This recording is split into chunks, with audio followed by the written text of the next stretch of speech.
Hey everybody, this is Heidi from the blog Hands Occupied with a very beginner 101 level knitting tutorial.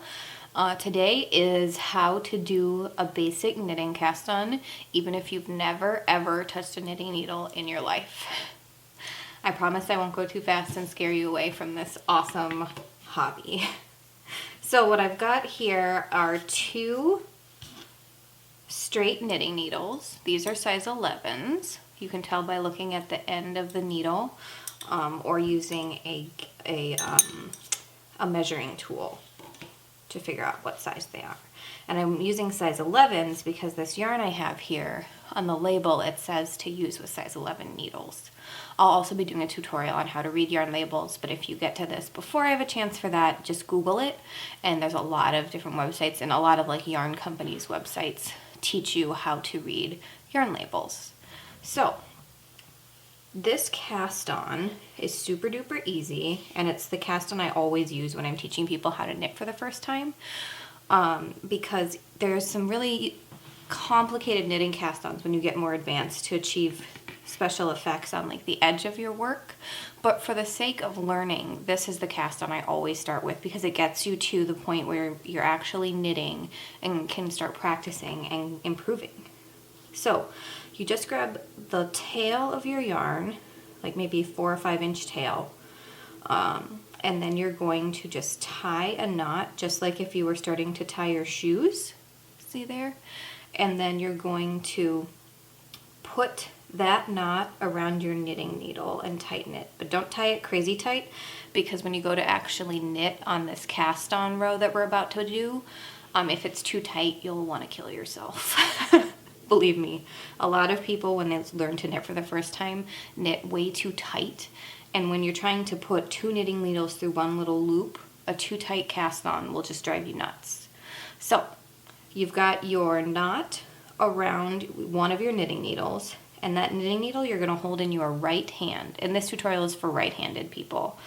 So if you're left-handed, you would be holding this in your left hand. So the needle should be in your dominant hand, and the tail of your yarn coming off the yarn ball should be in your non-dominant hand. So you've got your tail here in your left hand. You're going to wrap your 4 non-thumb fingers around that tail like this.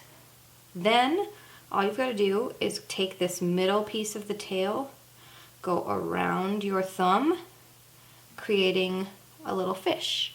See that fish? Like a Jesus fish, like you'd see on the back of a car or something like that. So again, that's the tail is in your non-dominant hand's fingers, and you bring that piece around, forming a fish. Then you'll slide the tip of your knitting needle along your palm and up your thumb inside that fish, stabbing it in the face. So you stab the fish in the face, and then the loop is around your knitting needle like this. Drop your thumb, and that loop is still on your needle, and you pull it to tighten. And again, make sure not to do it too tight so that when you go to actually knit these loops later, it won't be so hard. So again, tail in your non-dominant hand fingers, wrap the yarn around, making a fish, slide the needle along your thumb and through the fish's face, and it's on the needle as you tighten. And one way to know how tight to do your loops, if you're looking for something to test out to make sure it's good, is the slide test. If you can slide it fairly easily, you're doing pretty good.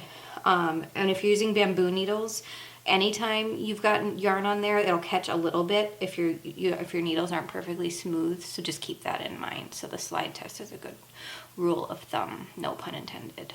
So let's do that a couple more times.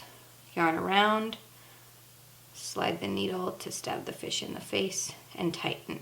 And after some practice with this, this will just become second nature, and you'll just be like, whoop, stitch, stitch, stitch, slide test. And if they're a little tight, you can pull on the loops like this to loosen them up.